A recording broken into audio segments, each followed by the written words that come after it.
کوئی پریشانی آئے، جب بھی کسی مسائل میں الجھے، جب بھی کوئی ایسے پرابلم میں آئے، اللہ کی زیادہ سے زیادہ حمد کرے، کیونکہ وہ حمد کرنے والوں کی سنتا ہے، وہ اپنی تعریف کرنے والوں کی سنتا ہے۔ اب یہ حمد کیسی ہونی چاہیے؟ یہ حمد انسان اپنی زبان میں کرے، انسان بیٹھے رب کے سامنے، کیوں کہ رب کے سامنے یہ جو ہم الفاظ بولتے ہیں، ان الفاظ کی اہمیت نہیں، وہ تو دلوں کے حال جانتا ہے، وہ تو دلوں کو جانتا ہے۔ یہ بیٹھا ہوا کس کرب میں مبتلا ہے، یہ کس پریشانی میں آیا ہے، کس تکلیف کے اندر مبتلا ہے، ہر طرف سے نا امید ہو کر، پر آیا تو ہمارے پاس ہے۔ یہ وہ ذات ہے جس کو انسان ایک دفعہ بلائے وہ 70 دفعہ جواب دیتا ہے، ایک دفعہ یاد کرے، ایک دفعہ یاد کرے ربی، وہ 70 دفعہ کہتا ہے عبدی عبدی عبدی، اے میرے بندے میرے بندے، کھول، کہے کیا چاہتا ہے، کہے کیا چاہتا ہے۔ اس لیے قرآن میں فرمایا وَاعْبُدُوا اللَّهَ وَلَا تُشْرِكُوا بِهِ شَيْئًا، فرمایا اللہ کی عبادت کرو، اس کے ساتھ کسی کو شریک مت ٹھہراؤ، کوئی بھی اس کا شریک نہیں ہے، کوئی بھی اس کا شریک نہیں ہے۔ رب کے علاوہ کوئی بھی ذات ہو وہ رب کی شریک نہیں ہو سکتی، وہ غیر اللہ ہے، وہ رب کا شریک نہیں ہے۔ اسی لیے آگے کیا فرمایا وَبِالْوَالِدَيْنِ إِحْسَانًا، فرمایا جہاں پر فرمایا عبادت کرو، فرمایا رب کی عبادت کیا کرو، دوسرا فرمایا وَلَا تُشْرِكُوا بِهِ شَيْئًا، اور اس کے ساتھ کسی کو شریک مت ٹھہرایا کرو۔ اب تیسری بات کی ہے وَبِالْوَالِدَيْنِ إِحْسَانًا، اپنے والدین کے ساتھ احسان کا معاملہ رکھا کرو، اپنے والدین کے ساتھ احسان کا معاملہ رکھا کرو۔ احسان کسے کہتے ہیں؟ میں اور آپ، میرے آقا علیہ الصلوۃ والسلام سے ایک شخص نے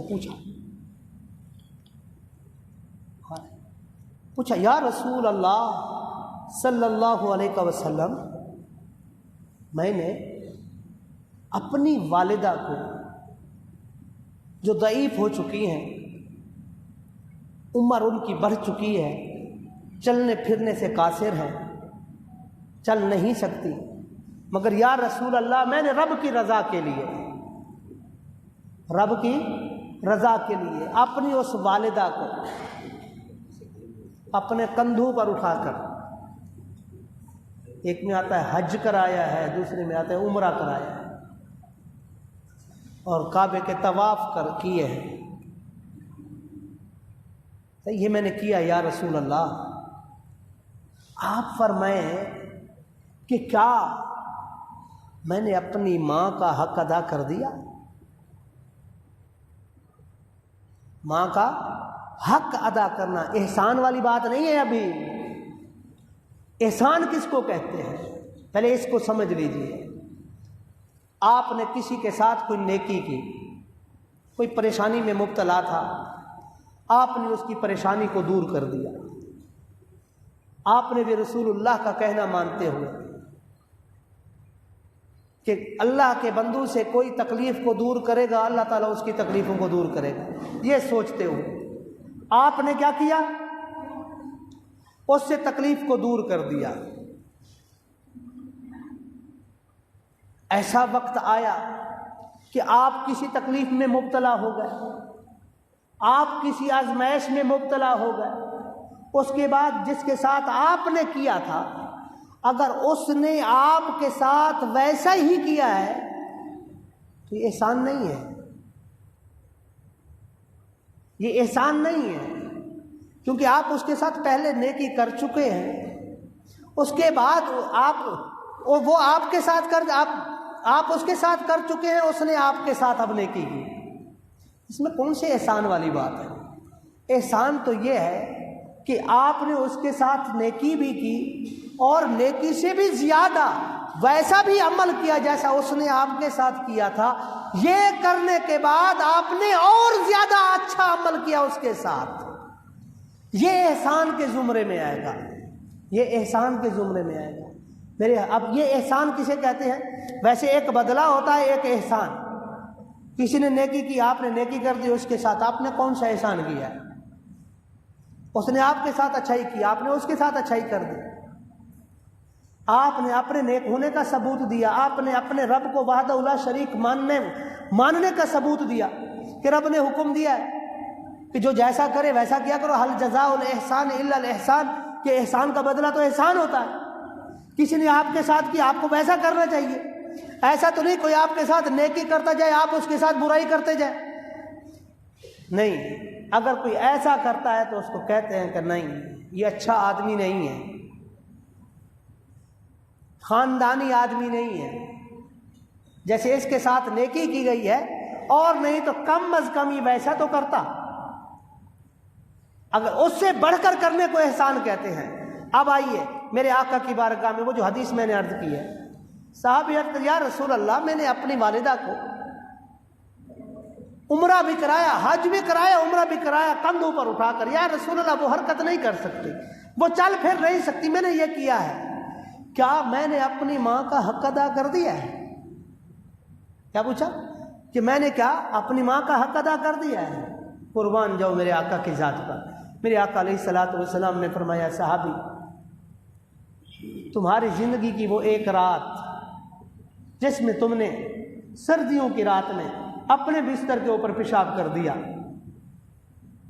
تمہاری ماں نے ٹھٹھرتی سردی کے اندر، کڑکتی سردی کے اندر تمہیں اٹھایا، اپنی جگہ پر سلا دیا اور خود اس گیلی جگہ پر سو گئی۔